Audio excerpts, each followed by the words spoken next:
Menurut Imam Al-Ghazali, amalan manusia itu 3 macam. Pertama wajibat, yang kedua mubahat, yang ketiga muharramat. Amal wajib, amal mubah, dan amal haram. Dari 3 amalan ini, yang 2 tergantung niat. Yang tergantung niat itu amalan yang wajib dan amalan yang mubah. Yang 1 tidak tergantung niat, yaitu amalan yang haram.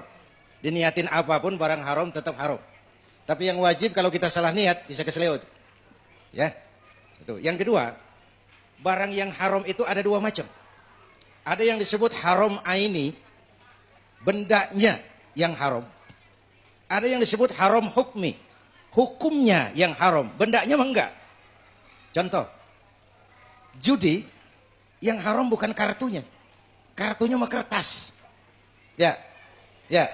Yang haram efek yang ditimbulkannya, itu namanya haram hukmi. Lain dengan babi, memang babinya. Gitu? Babinya yang haram, itu haram aini. Bendanya yang memang diharamkan. Nah, saya sependapat tadi itu, MUI memfatwakan ngerokok masih pada batas yang makruh. Bukan karena saya perokok, bukan. Tapi karena kami masih melihat masolehnya. Nasib penanam tembakau, nasib ribuan buruh yang kerja di pabrik tembakau, dan juga mungkin tambahan saya nih, politik dagang globalnya Amerika. Produsen rokok terbesar di dunia itu Amerika, Pak. Di mana-mana yang namanya Amerika selalu kepengen the single one, menjadi satu-satunya. Nuklir, dia pengen satu-satunya yang punya nuklir. Semua negara lain yang bikin nuklir dia musuhin. Dia bangun opini. Irak, wow itu Sadat bikin senjata biokimia. Sadat punya nuklir, diperiksa, dihancurin Irak. Dapat legitimasi dunia benci sama Irak. Irak hancur lebur, Saddam kadang mati, nuklir kagak ketemu. Nah saya khawatir sekarang Amerika membangun anti merokok supaya semua pabrik rokok di dunia bures, dia satu-satunya pedagang rokok. Jadi rokok sama dasyatnya sama nuklir Pak ya? Ada yang mau rokok nggak?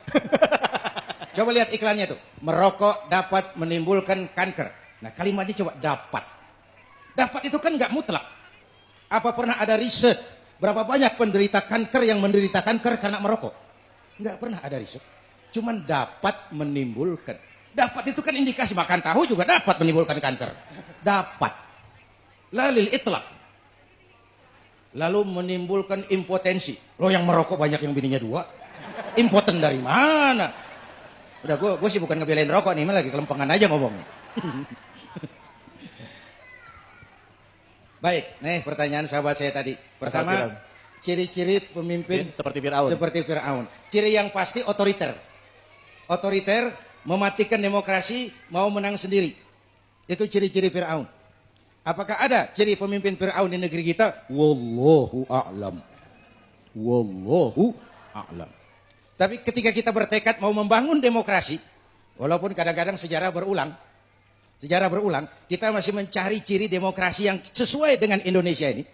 Ketika kita memilih demokrasi dalam menentukan berbangsa dan bernegara, kita sebenarnya sudah menghindari ikon-ikon Fir'aun tadi. Asal demokrasinya sehat. Asal demokrasinya sehat. Karena itu saya terkesan dengan amanat Bung Karno tentang jas merah. Jangan sekali-kali melupakan sejarah. Jas merah. Jangan sekali-kali melupakan sejarah. Jangankan kita, baginda Rasul saja disuruh belajar dari sejarah itu. Sebab sejarah penting. Istilah saya dulu tuh mendingan kayak Nabi Yusuf. Di penjara dulu baru jadi pejabat tinggi. Jangan jadi pejabat tinggi dulu. Baru di penjara. Terbalik. Jas merah. Bung Karno sendiri, Masya Allah. Sejak mahasiswa bergulat, berjuang, ditangkap Belanda. Di depan pengadilan Belanda malah pidato Indonesia menggugat. Minta merdeka, makin kalah Belanda. Dibuang ke Digul, dibuang ke Bengkulu, dibuang ke Ende. Di penjara di Sukamiskin, masuk tahanan, keluar bui, masuk sel, keluar penjara. Buang sana, buang sini. Bung Karno setelah merdeka baru pakai jas, pidato di mana-mana, gagah Bung Karno. Sekarang entah dari mana munculnya tokoh pakai jas, pakai dasi, pidato di mana-mana, baru dibuang.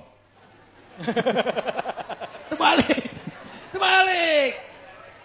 Jas merah, jangan sekali-kali melupakan sejarah.